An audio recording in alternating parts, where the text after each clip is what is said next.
మత్తయి సువార్త 24వ అధ్యాయం ఉందా అండి మీ బైబిల్లో? కమాన్, 24వ అధ్యాయము మత్తయి సువార్త 24వ అధ్యాయం 3వ వచనం దగ్గర చదువుతున్నాండి. ఆయన ఒలీవ కొండ మీద కూర్చున్నప్పుడు శిష్యులు ఆయన ఎదుకు ఏకాంతంగా వచ్చి, ఇవి ఎప్పుడు జరుగును? నీ రాకడకు యుగ సమాప్తికి సూచనలేవి మాతో చెప్పమనగా, యేసు వారితో ఇట్లను, ఎవడును మిమ్మల్ని మోసపరచకుండా చూచుకొనుడి. నేను అన్ని మనం చదువుతూ కూర్చుంటే టైం అయిపోతుంది, 7 నిమిషాలు అయిపోతాయి. నేనే చెప్పేస్తున్నాను, చూడండి. బైబిల్ ఎదురకుండా పెట్టుకోండి. నేను బైబిల్లో చెప్తున్నా, బయట ఏం చెప్పటంలా. ఓకే, మీరు యుద్ధములను గురించి సమాచారము వింటారు. ప్రస్తుత దినాల్లో ప్రభువు రాకడ గుర్తుల్లో ఒక గుర్తు ఏంటంటే, యుద్ధాలను గురించిన కబుర్లు వింటున్నామా వింటం లేదా? యుద్ధాలు భయంకరంగా జరుగుతున్నాయి. అక్కడ యుక్రెయిన్కి రష్యాకి యుద్ధం, ఇక్కడ ఇస్రాయేల్కి వీళ్ళకి యుద్ధం, ఇంకా అంతర్యుద్ధాలు, చిన్న చిన్న యుద్ధాలు, చిన్న చిన్న పోరాటాలు ఎన్నో ఉన్నాయి. మనిషి మీద మనిషి తిరగబడటం ప్రపంచవ్యాప్తంగా విస్తరించిపోయింది. సో ప్రభు రాకడ సమీపంగా ఉంది. రెండోది, జనము మీదకి జనము, రాజ్యం మీదకి రాజ్యము లేస్తారు. జనం మీదకి కులమత గొడవలు. మేము ఈ జనము, మేము హరిజనులము, మేము గిరిజనులము, మేము ఇంకేం జనులండి. మా దేశంలో ఎన్ని కులాలు ఉన్నాయో అన్ని జనులు ఉన్నారు, అన్ని జాతులు ఉన్నారు. మనమే కాదు, అక్కడ ఆఫ్రికా దేశాల్లో గొడవలే. ఆ నల్ల జాతులు అందరూ నల్లగానే ఉంటారు, కానీ వాళ్ళకి బోల్డ్ జాతులు అంట, వాళ్ళకే పడదంట అండి. వాళ్ళే కొట్టుకుంటారండి. ఈయన నాన్న తినేస్తాడంటే ఆడు తినేస్తాడు. తినేటి వేకంగా మనమైతే పర్వాలేదు, కూర్చోం మూతాన్ని ముడుచుకుని కూర్చుంటాం. భయంకరమైనటువంటి జాతి భేదాలు, కుల భేదాలు. ఏంటంటే దేశం ప్రపంచం విస్తరించిపోతుందని మళ్ళీ కులాల గురించి మాట్లాడుకుంటూ కూర్చుంటున్నాం ఇవాళ. మనందరం ఏం కులం? యేసు కులం. ఏం కులం అండి? మనందరం దేవుని బిడ్డలం. ఆర్ఆర్కే మూర్తి గారిని ఎవరు అడిగారంట, మీరు ఏం కులం అని. మేము బోధకులం అన్నాడంట. ఏం కులం? బోధకులం మేము. ఆ పాటలు పాడే వాళ్ళంతా గాయకులం అంట, పాటలు పాడే కులం. ఏంటండి? అంతేగాని యేసునందు కుల మత భేదాలు. క్రైస్తవయం అనేది మతమే కాదండి, అది ప్రభువు నమ్ముకుంటే కులం పోద్దేమో అనుకుంటారు. ఎక్కడికి పోదు. నీ కులం నీదే, నీ జాతి నీదే, నీ మనస్సు మారింది. ఎన్ని కులాలు మారినా, ఎన్ని జాతులు మారినా, ఎన్నిసార్లు నీళ్ళల్లో మునిగి బాప్తీసాలు తీసుకొని లేచినా, నీ మనసు మారకపోతే అది క్రైస్తవ జీవితం కాదు. అంతరంగంలో నుంచి వచ్చే మార్పు యేసుప్రభు చెప్పింది. అలవాట్లు, ఆచారాలు మార్చుకోవటం వల్ల ప్రయోజనం లేదు. నీ హృదయం మారాలి. హృదయాన్ని మార్చగలిగిన శక్తి యంత్రాలకు, మంత్రాలకు లేనే లేదు. ఒక మనిషి మరొక మనిషిని మార్చగలిగితే యేసుప్రభు ఈ లోకంలోనికి రావాల్సిన అవసరమే లేదు. ప్రభువే కఠినులను కరుణాత్మలుగా మారుస్తున్నాడు, తాగుబోతులను పరిశుద్ధులుగా మారుస్తున్నాడు, వ్యభిచారులను పరిశుద్ధులుగా మారుస్తున్నాడు, దొంగలను నమ్మకస్తులుగా మారుస్తున్నాడు. ఎంతమంది నేను చూపించవచ్చు? నేను చూపించగలను నా 50 ఏళ్ల సేవలో. ఎంతోమంది ఎందుకు పనికిరాడనుకున్నాడు గొప్ప ప్రయోజకుడు కావటం చూస్తున్నాను. ప్రభువుని నమ్ముకున్న తర్వాత అందరూ నెట్టేసిన వాళ్ళు కూడా అందరికంటే ఉన్నత స్థితిలో ఉండినట్టు చేస్తాడు. పెంట కుప్పల మీద నుండి ఆయన మనుషుల్ని లేపేవాడండి. దయచేసి ప్రభువుని ఎరిగిన తర్వాత మనం ఇంకా తక్కువ విషయాలు, అనవసరమైన విషయాలు, భేదాలు, విభేదాలు పెట్టుకోకూడదు. ఆ భేదాలు ఇప్పుడు ఎక్కువైపోయినాయి, మనం వాటిలో చేరకూడదు. మూడవది, అక్కడక్కడ కరువులు, భూకంపములు కలుగుతున్నాయా? భూకంపాలు, కరువులు ఒకచోట. కరువు ఆఫ్రికా దేశాల్లో పసిబిడ్డలకు పాలు లేవండి. మీరు ఎప్పుడైనా చూస్తారో లేదో అలాంటి న్యూస్. బిడ్డలు తోలు ఎంటుకుపోయి, పేగులు అంటుకుపోయి ఉంటాయండి. స్కెలిటన్, అస్థిపంజరంలాగా ఉంటారు. తల్లులు అలాగే ఉంటారు, పిల్లలు అలాగే ఉంటారు. తినడానికి తిండి లేదు, తాగడానికి నీళ్ళు లేవు. మురికి గుంటలో నీళ్లు తీసుకొని మురికి గుంటలో నీళ్ళు తాగుతున్నారండి. ఎందుకండి దేవుడు ఎవరికి నీటిని తక్కువ చేశాడా? 3 వంతులు నీరుంది, 1 వంతే భూమి ఉంది.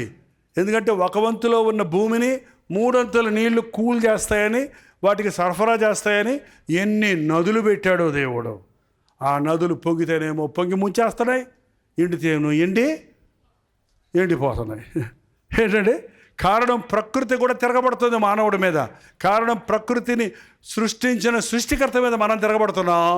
నువ్వు దేవుని మాట అనకపోతే నేనెందుకయ్యా నీకు నీ మాట అన్నట్టుగా ఈ కరువులు, ఈ ప్రకృతి వైపరీత్యాలు. వరదలు చూస్తుంటే నాకు నోవహు గుర్తొస్తాడు. వరదలు చూస్తుంటే నాకు ఎవరు గుర్తొస్తాడు? మీకు ఎవరు గుర్తొస్తాడు తెలియదు. ఎందుకు వచ్చింది వరద? ఎందుకు వచ్చింది? ఆ పాపం విస్తరించిపోతే దేవుడు నీటి ద్వారా మొదటి ప్రపంచమంతా నాశనం అయిపోయింది. ఇంకోసారి నేను ఇలా చెయ్యను అన్నాడు ఆయన. ఇంకోసారి ప్రపంచం అంతటినీ నాశనం చేయను అన్నాడు. కానీ ఎక్కడెక్కడ పాపం విస్తరించిపోతుందో అక్కడక్కడ తాకిడి మనం ఇప్పటికీ చూస్తూనే ఉన్నామండి. స్కూల్స్లో చదువుకునే బిడ్డలు, కాలేజీలో చదువుకునే బిడ్డలు రోడ్ల మీద చూస్తున్నప్పుడు నాకు భయంకరమైన బాధ కలుగుతుందండి. యవ్వనస్తులు ఎంతమంది డ్రగ్స్ అంట, చిన్న వయసులోనే అదేంటో పొడి నాచుకొని వేసుకుంటారు. తల్లిదండ్రులకు లోబడరు. మా పిల్లలు మా మాట వినటం లేదు, మా పిల్లలు లోబడటం లేదు, మా పిల్లలు ఎవరినో ప్రేమించారు, వాళ్ళు వెళ్ళిపోయి ఎక్కడో పెళ్లి చేసుకున్నారు, ఎక్కడో తిరుగుతున్నాడు, ఎక్కడో చచ్చిపోయాడు, ఇలాంటి మాటలు అంటున్నావు చూడండి. తల్లిదండ్రులకు బిడ్డలు లోబడాలి. నీ తల్లిదండ్రులకు నువ్వు లోబడకుండా నువ్వు ఏది చేసినా అది నీ కీడే కానీ మేలో కాదు. పెంట మీద ఉన్నోళ్ళని మనల్ని ప్రేమించాడు దేవుడు. అది ప్రేమ. గొప్పోళ్ళ కోసం రాలేదు నేను. ఏంటంటే నీచులను రక్షించడానికి వచ్చాను, వాళ్ళను బాగు చేయడానికి వచ్చాను అన్నాడు. కాబట్టి అంచె దినాల్లో ఈ మ్యారేజెస్ అనేయండి భయంకరంగా ఫెయిల్ అయిపోతున్నాయి. లాయర్ దగ్గరికి వెళ్ళి మీకు వచ్చే కోర్టు కేసుల్లో ఎక్కువ కేసులు ఏంటి అడిగితే ఏం చెప్తారో తెలుసా అండి? విడాకుల కేసులు. పెళ్ళైన 3వ నెలలోనే విడాకులు అంటున్నారు, పెళ్ళైన 10 రోజుల్లోనే విడిపోతున్నారు. కారణం వివాహానికి విలువలు లేవు, హృదయ శుద్ధి లేదు, ప్రకృతి వైపరీత్యాలు, అంచె దినాలలో అవాంఛనీయమైన కార్యాలు, లోతు దినవల్లో జరిగినట్టు జరుగును అన్నది బైబిల్లో. ఇంకో చోటకి వెళ్తే మనం ఇప్పుడు టైం లేదు. లోతు దినాల్లో ఏం జరిగింది? తినుచు, తాగుచు, కొనుచు, అమ్ముచు, పెళ్లి చేసుకుంటూ, పెళ్ళికిచ్చుచు. ఎన్నిసార్లు పెళ్లి చేసుకుంటాడు అక్కడో? ఏంటంటే కొన్ని మ్యాట్రిమోనియమ్స్ ఉన్నాయంట. మ్యాట్రిమోనియం దాంట్లో సెలెక్ట్ చేసుకున్నామండి. అందులోకి వెళ్తేనంట మొదటి పెళ్ళి ఆమె కావాలా, రెండో పెళ్ళి ఆమె కావాలా, మూడో పెళ్ళి ఆమె కావాలా. మూడో పెళ్ళి ఆమె అయితే చీప్గా దొరుకుతుంది. రెండో పెళ్ళి భర్త అయితే కట్టమే ఇవ్వక్కర్లా. అవి చూసుకుంటారంటే పిచ్చోళ్ళలాగా. అయినా అలాంటి తలంపెందుకు? ప్రభు క్లియర్గా చెప్పాడు, భార్యను విడిచి మరొకతను వివాహం చేసుకునేవాడు వ్యభిచారం చేస్తున్నాడు, విడివబడిన దానిని వివాహం చేసుకునేవాడు వ్యభిచారం చేస్తున్నాడు. Marriages are made in heaven అనే ప్రోవబో నిజం. వివాహము అన్ని విషయములలో ఘనమైనది. అంచె దినాల్లో వివాహానికి విలువలు లేవు. ఇంతకుముందు ఇతర దేశాల్లో ఉండేది అది, ఇప్పుడు మన భారతదేశానికి కూడా వచ్చేసింది. ఒక భార్య భర్తలు ఇద్దరు, భార్య వచ్చి భర్తతో చెప్తున్నా, ఏమండి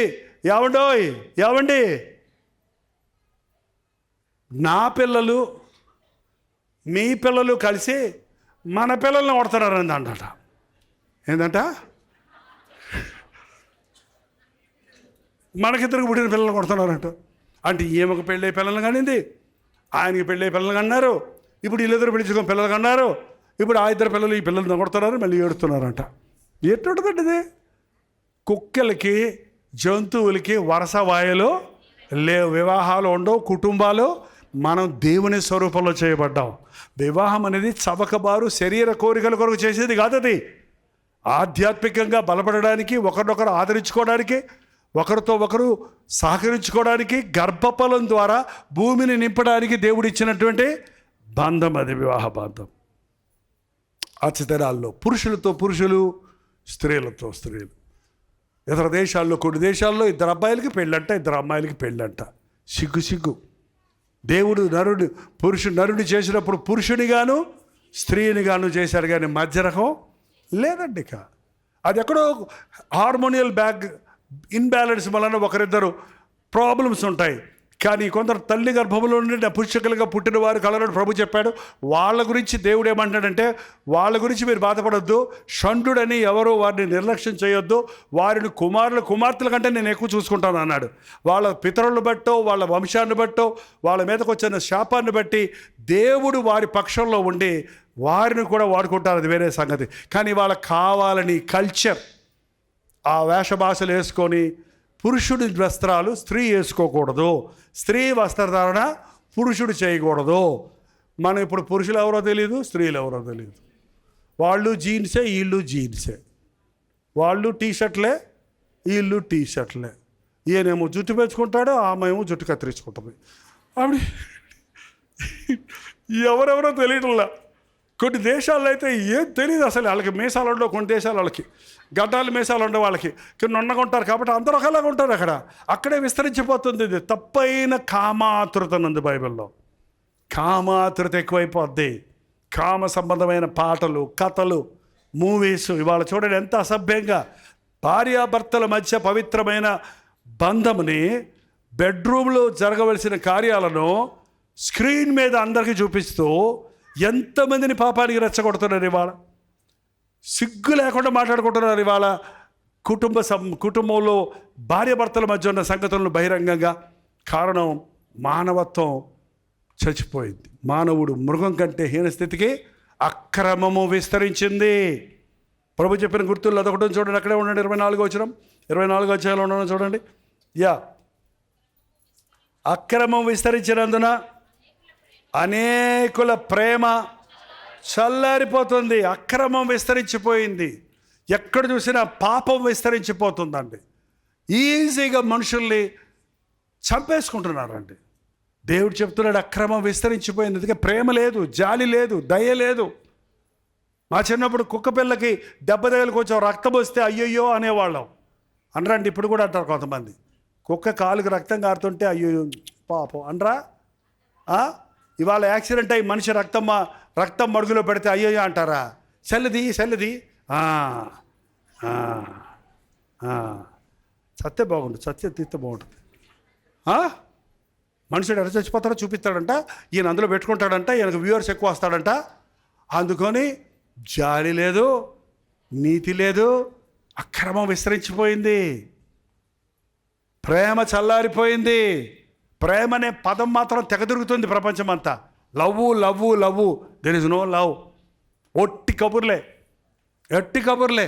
అన్ని తప్పుడు ప్రేమలే, దొంగ ప్రేమలే, దొంగ ముద్దులే. ఏంటండి, యోధాయస్ గారి కూడా ముద్దు పెట్టాడు యేసుప్రభుకి. ఎందుకు పెట్టాడు? అప్పగిస్తాడికి పెట్టాడు. అంటే ఎంతమంది వాళ్ళ ఫ్లయింగ్ కిస్సెస్ అంట, ఫోన్లో కిస్సులు. కొంతమంది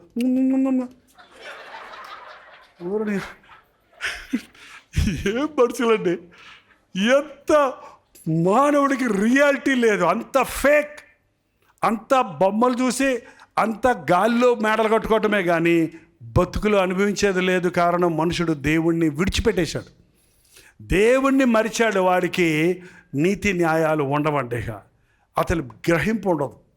అక్రమం విస్తరించిపోతుంది, ప్రేమ చల్లారిపోతుంది, విశ్వాసం ఉండదు. ఒకరినొకరు అప్పగించుకుంటారు. అంతం వరకు సహించేవాడెవడో వాడే అంతం వరకు నమ్మకంగా ఉండాలని మనం క్రైస్తవులం. ప్రభు రాకడ వరకు నమ్మకంగా ఉండాలి. 40 రోజులు ఉపవాసం కాదు, 3 రోజులు ఉద్యోగ సభలప్పుడు కాదు, ఆదివారం ఆలయంలో మాత్రం కాదు, ఇంట బయట రాత్రి పగలు ఎవరు చూసినా చూడకపోయినా మనం దేవుని కొరకు నమ్మకంగా బ్రతకాలి. అటువంటి వారే ప్రభు వచ్చినప్పుడు ఎదుర్కొంటాం సంతోషంగా.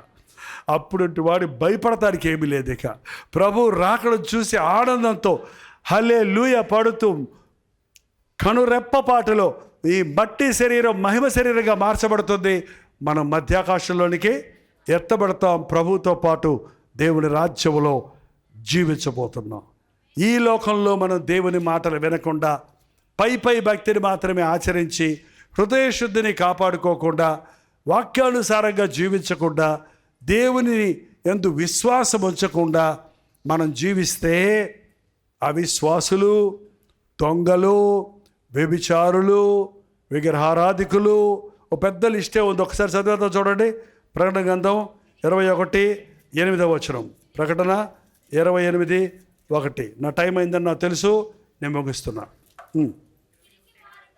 పిరికివారు, అవిశ్వాసులు, అసహ్యులు, నరహంతకులు, వ్యభిచారులు, మాంత్రికులు, విగ్రహారాధికులు, అబద్ధికులందరూ అగ్ని గంధకములతో మండు గుండములో పాలు పంపులు పొందుదురు.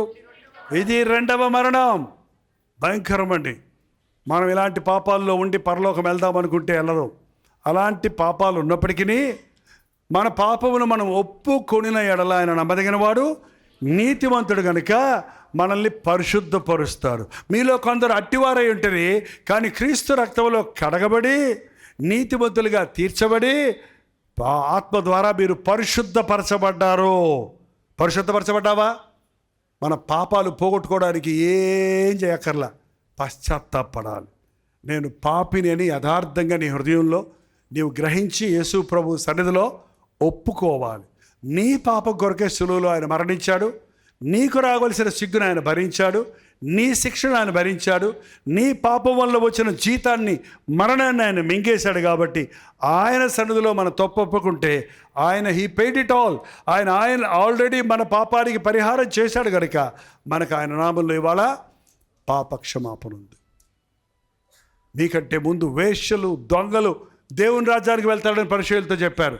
వాళ్ళు దొంగలవని, వేషలవని, వ్యభిచారులవని, పాపులవని, ఎలాంటి వాడవని యేసయ్య రక్తంలో కడగబడినప్పుడు ఇక మచ్చ లేదు, మురికి లేదు, పాత దోషాలు ఇక కనబడవు. ఒప్పుకున్న ప్రతి పాపం కడిగివేయబడింది, తుడిచివేయబడింది. ప్రభు అన్నాడు, నేనే నా చిత్తానుసారంగా నీ దోషములను తుడిచివేయుచున్నాను, మరెన్నడూ నేను వాటిని జ్ఞాపకం చేసుకున్నాను. ఈరోజు మీ జీవితాల్లో ఇంటికి వెళ్ళిన తర్వాత మోకరించి ప్రార్థించండి. ఎప్పటికప్పుడు మీ మనస్సాక్షి దోషారోపణ చేసే ప్రతి పాపాన్ని ప్రభు పాదాల దగ్గర ఒప్పుకొని విడిచిపెట్టండి. మనం ఒప్పుకోవటం మన పని, కడగటం ఆయన పని, శుద్ధీకరించడం ఆయన పని. ఎప్పటికప్పుడు హృదయాన్ని నిర్మలంగా పెట్టుకుంటే ప్రభు ఎప్పుడు వచ్చినా, ఆయన రాకముందే మనం చచ్చినా ఎక్కడుంటాం? పరలోకంలో ఉంటాం. నా మట్టుకైతే బ్రతుకుట క్రీస్తు, చావైతే పరలోకం. నిజమేనా? మనందరము క్రీస్తు రక్తములో కడగబడి ఆయన రాజ్య వారసుల మగుదుము గాక. చివరిగా ప్రార్థన చేసుకుందాం. మోకరించండి. పరిశుద్ధుడా, నీకు వందనములయ్యా. ప్రతి ఒక్కరిని చూస్తున్న దేవా, మా హృదయాలను చూస్తున్న దేవా, నీ వాక్యం వింటుండగా మాలోని తప్పులు, బలహీనతలు మేము చూచుకున్నట్లు నీ పరిశుద్ధాత్మను మా మీద కుమ్మరించు నాయన. పరిశుద్ధాత్మ మా మీదకి వచ్చినప్పుడు పాపముడి గురించి, నీతిని గురించి, తీర్పుని గురించి ఒప్పింపచేయునన్న మాట ఈ రాత్రి ఈ ఆవరణలో జరగనిమ్మ నాయన. దోషులుగా వచ్చిన వారిని నిర్దోషులుగా తిరిగి వెళ్ళిన రక్తంలో కడిగిన ఆయన. పాపులుగా వచ్చిన వారిని పరిశుద్ధపరిచి పంపించయ్యా. తాగుడుకు బానిసైన వారిని తాగుడుని జయించే వారిగా మార్చు నాయన. మూఢనమ్మకాలతో, అజ్ఞానంతో, అవిశ్వాసంతో లోకానుసారంగా జీవిస్తున్న వారిని ఆధ్యాత్మిక సత్యమును ఎరిగిన వారిగా పరిశుద్ధాత్మ అభిషేకముతో పరిశుద్ధపరచబడి క్రీస్తు బిడ్డలుగా జీవించుటకు సహాయం చేయం. మమ్మల్ని వెంటాడుతున్న సాతాను శక్తులను నజరేయుడైన యేసుక్రీస్తు నామములో పారదోలుచున్నాము తండ్రి. మమ్మల్ని కృంగదీస్తున్న అపవాదికి మేము లోబడక, నా యేసునందు నాకు విజయం ఉన్నది, నా పాపములు ఆయన రక్తములో కడగబడి ఉన్నవని ఎదురించు శక్తిని దయచేయ్యా. రాకడ గుర్తులన్నీ నెరవేరుతున్నాయ్యా. యుద్ధాల గురించి వింటున్నామయ్యా, కరువుల గురించి వింటున్నామయ్యా, భూకంపాలు జరుగుతున్నాయి, అక్రమం విస్తరించేదయ్యా. అనేకులు నేనే క్రీస్తునని చెప్పేవాళ్ళు బయలుదేరరయ్యా. ప్రపంచమంతటా ప్రేమ చల్లారిపోతుందయ్యా, అక్రమం విస్తరించిపోతుందయ్యా. ఏదో ఏ గడియో ఏ నిమిషమో నీ రాకడ మాకు తెలియదు కనుక మా హృదయాలు శుద్ధి చేసుకుంటూ సహాయం ఇచ్చేయి. ప్రభు చిత్తమైతే బతికుండి ఇది అది చేయదుమని చెప్పుకున్నట్లుగా మరణిస్తే ప్రభుతో ఉంటాం, బ్రతికితే క్రీస్తు కొరకు బ్రతుకుతామని ఒక తీర్మానం చేసుకుంటూ ఈ రాత్రి సహాయం ఇచ్చేయి. మరణమైన జీవమైన యేసయ్యతోనే అనే ఒక నిబంధన చేసుకోవడానికి సహాయం చేయ. ఇంకా లోతైన రక్షణ లేని వారికి రాత్రి పరిశుద్ధాత్మ కార్యం వారి హృదయాల్లో జరిగించము. రక్షించబడి ఇంకా కొన్ని బలహీనతలకు గురైపోతూ మళ్ళీ పడిపోతున్నామని చెప్పేవారిని నజరేయుడైన యేసుక్రీస్తు నామములో విడుదల చేయుచున్నాము నాయన. మా శరీరాలు మమ్మల్ని కృంగదీయకుండా, శరీర బలహీనతల నుండి, మానసిక ఆందోళనల నుండి, కుటుంబ సమస్యల నుండి మాకు విడుదల దయచేయ నాయన. అపవాది తంత్రములు ఎరిగిన వారిమై ప్రతి విషయములో అపవాదిని ఎదురించడానికి సహాయం చేయము. ఈ రాత్రి నుంచి మా హృదయాలలో పరిశుద్ధాత్మని కార్యాలు జరిగించయ్యా. ఇది మొదలుకొని జయ జీవితాలు మాకు దయచేయ నాయన. ప్రతి సమస్యను నజరేయుడైన యేసుక్రీస్తు నామములో పారదోలుచున్నాము. ప్రతి అనారోగ్యమును నీవు చిందించిన రక్తధారల ద్వారా స్వస్థపరుచున్నాము.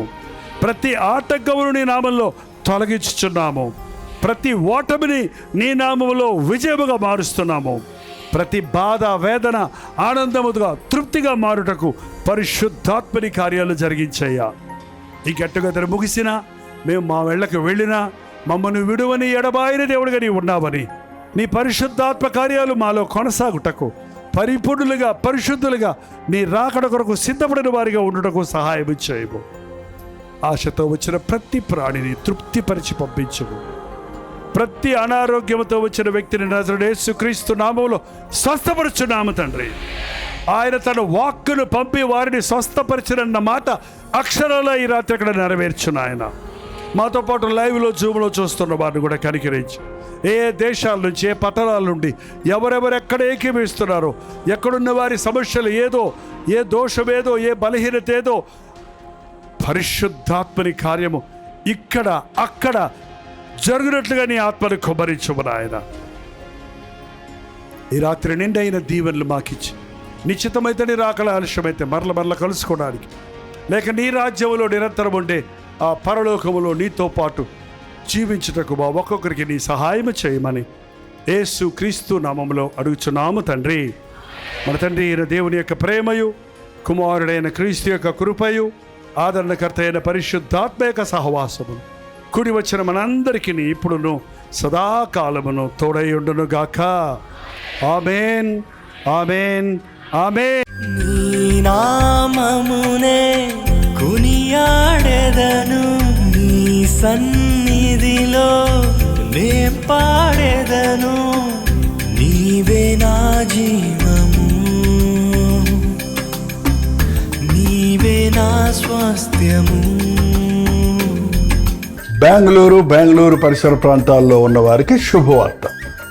ప్రభుచితమైతే ఈ సెప్టెంబర్ నెల 2వ తారీఖు మధ్యాహ్నం 2 గంటల నుంచి 5 గంటల వరకు, 6 గంటల నుంచి 10 గంటల వరకు 2 సెషన్స్గా 1 డే గెట్ టుగెదర్ను బెంగళూరులో ఉన్న మీ కొరకు, బెంగళూరు చుట్టుపక్కల నుండి ఉండే మీ అందరి కొరకు ఈ యొక్క గెట్ టుగెదర్ ఏర్పాటు చేస్తున్నాం. ప్రతిసారి ఎన్నో స్థలాల నుంచి, అటు కేజీఎఫ్, ఇటు బళ్ళారి, అనంతపూరు, ఎన్నో స్థలాల నుంచి ఒక హబ్గా ఉంది. కాబట్టి మేము టౌన్లో పెట్టిన చుట్టుపక్కల పల్లెల్లోంచి, చుట్టుపక్కల తెలుగు ఆ రాష్ట్రాల నుండి, కర్ణాటక నుండి భారీ ఎంతోమంది ఈ సోషల్ మీడియా ద్వారా, టెలివిజన్ ప్రోగ్రామ్స్ ద్వారా మేలు పొందుతున్న మీరందరూ రావటం మాకు ఎంతో సంతోషకరం. మిమ్మల్ని ముఖాముఖిగా చూసి మీకోసం ప్రార్థించాలని బెంగళూరు వస్తున్నాం.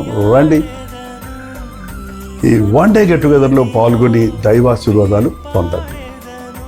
గమనించండి, సెప్టెంబర్ 2వ తారీఖు మధ్యాహ్నం 2 గంటల నుంచి 5 గంటల వరకు, 6 గంటల నుంచి 10 గంటల వరకు. ఎక్కడంటారా? Hudson community centre near corporation circle, Bengaluru. ఇంకా ఈ విషయమై వివరాలు కావాలంటే క్యూఆర్ కోడ్ స్కాన్ చేసుకోండి, లేకపోతే ఇంకేదో ఇవ్వబడినటువంటి నెంబర్లకు వాట్సాప్ పెట్టండి, మీకు లింక్ పంపిస్తాను. తప్పక వస్తారు కదా. నీ నామమునే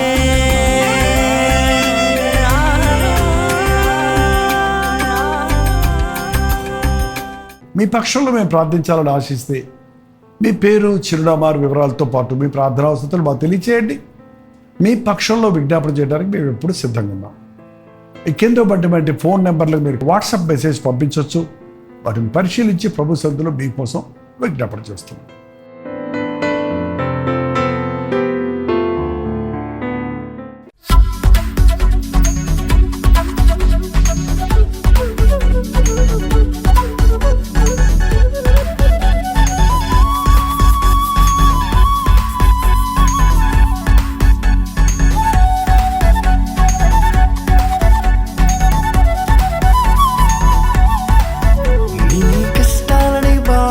శ్రమలన్నీ తీర్చే అనాథుడు యేసే. నీ కష్టాలని బాధలన్నీ శ్రమలన్నీ తీర్చే అనాథుడు యేసే.